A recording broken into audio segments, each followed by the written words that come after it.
ইমানুল, আমাদের আজকে নির্ধারিত বাক্যের অংশ হলো আদিপুস্তক তার ১৯ অধ্যায় ৩০ থেকে ৩৮ পদ। এই অংশটি বাইবেলের একটি খুবই কঠিন এবং কষ্টদায়ক ঘটনা ব্যাখ্যা করে। আবার অনেকে বলবেন এটি একটি জঘন্য ঘটনা, কারণ এখানে আমরা দেখতে পাই যে ঈশ্বর তিনি প্রথমে লোট এবং তার পরিবারকে তিনি সদম এবং গমোরার ধ্বংস থেকে তিনি রক্ষা করেন, যেখানে আমরা ঈশ্বরের অনুগ্রহ এবং তার দয়া দেখতে পাই। এবং তারপরে আমরা দেখি পরবর্তীতে লোট এবং তার মেয়েরা তারা একটি পাহাড়ের গুহায় তারা বাস করতে শুরু করে, এবং সেখানে সেই গুহার ভেতরেই এমন একটি বাজে বা একটা জঘন্য ঘটনা সেখানে ঘটে, যা আসলে আমাদের হৃদয়কে ভারী করে তোলে।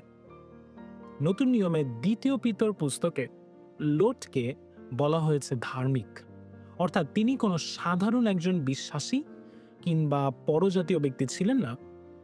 তিনি ঈশ্বরকে চিনতেন, তিনি ঈশ্বরকে ভালোবাসতেন, তিনি অন্যায় দেখে কষ্ট পেতেন। বাইবেল বলছে তিনি ধার্মিক ছিলেন। কিন্তু তার পরিবারের অবস্থা কি ছিল?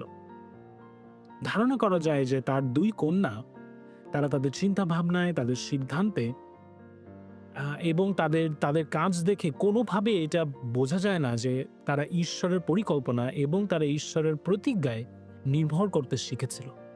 তারা ভয়ে এবং দুশ্চিন্তায় সিদ্ধান্ত নিয়েছিল। তারা তাদের মানবীয় এবং ছোট বুদ্ধিতে সমাধান খুঁজছিল, এবং তাদের এই সমাধান এটা একটা বিশাল বড় ভুলে পরিণত হয়, এবং তাদের ভুল এটা শুধুমাত্র তাদের বর্তমান সময়কে নয়, কিন্তু তাদের জাতির ভবিষ্যৎকেও এইটা প্রভাবিত করে। এখানে আমরা একটি গভীর শিক্ষা পাই যে একজন পিতা বা একজন আত্মিক নেতার ভূমিকা এটা সত্যিই খুবই গুরুত্বপূর্ণ। শুধু আমি ব্যক্তিগতভাবে ঈশ্বরকে জানি, তার বাক্য জানি এবং সেই বাক্য ধারণ করি, কিন্তু এটি যথেষ্ট না। প্রশ্ন হলো, আপনার পরিবার কি ঈশ্বরকে চেনে? পিতামাতারা যারা রয়েছেন, আপনার সন্তানরা কি ঈশ্বরের বাক্য এবং তার শিক্ষা সম্পর্কে জানে? তারা কি প্রতিনিয়ত শিখছে যে সব সময় ঈশ্বরের বুদ্ধিতে এবং ঈশ্বরের ইচ্ছায় নির্ভর করতে হবে, নিজের বুদ্ধি কিংবা নিজের চেষ্টায় না?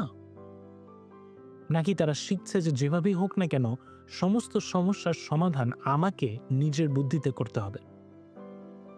লোট তার পরিবারকে সদম শহর থেকে বের করে আনতে পেরেছিলেন, কিন্তু তিনি সদমের প্রভাবকে তার মেয়েদের মন থেকে এবং চিন্তা থেকে তিনি বের করে আনতে পারেননি।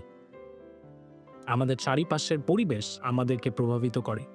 আমরা কোথায় থাকি, আমরা কাদের সঙ্গে মেলামেশা করি, আমরা কি দেখি, কি শুনি, এই সমস্ত কিছু আমাদের পরিবারকে প্রভাবিত করে। যদি আমরা আমাদের ঘরে আত্মিক পরিবেশ তৈরি করতে না পারি, তবে মনে রাখবেন যে জগৎ সেখানে এসে তার জায়গা করে নেবে। আজকে আমাদের নিজেদের কাছে একটি প্রশ্ন করা দরকার। আমাদের ঘরে কি প্রার্থনা আছে?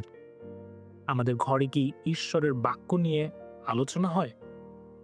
পিতামাতারা যারা রয়েছেন, আপনার সন্তানরা কি আপনার বিশ্বাসকে বাস্তব জীবনে তারা দেখতে পায়?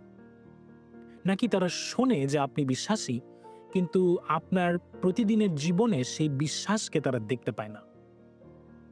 আত্মিক নেতৃত্ব মানে কিন্তু নিখুঁত জীবনযাপন করা না, কিন্তু আত্মিক নেতৃত্ব মানে আমি নিজে ঈশ্বরের পথে চলব এবং তারপরে আমি আমার পরিবারকে সেই পথে পরিচালনা করব, এবং বাস্তব জীবনে সন্তানদেরকে বিশেষ করে নিজের উপরে না, অন্য কোনো কিছুর উপরে না, কিন্তু ঈশ্বরের উপর নির্ভর করতে শেখাবো।